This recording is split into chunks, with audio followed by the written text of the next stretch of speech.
ছোট্ট আমার মেয়ে সঙ্গিনীদের ডাক শুনতে পেয়ে সিঁড়ি দিয়ে নিচের তলায় যাচ্ছিল সে নেমে, অন্ধকারে ভয়ে ভয়ে থেমে থেমে।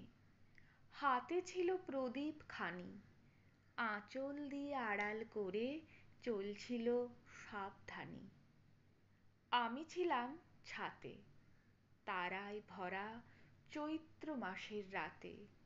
হঠাৎ মেয়ের কান্না শুনে উঠে দেখতে গেলেম ছুটে।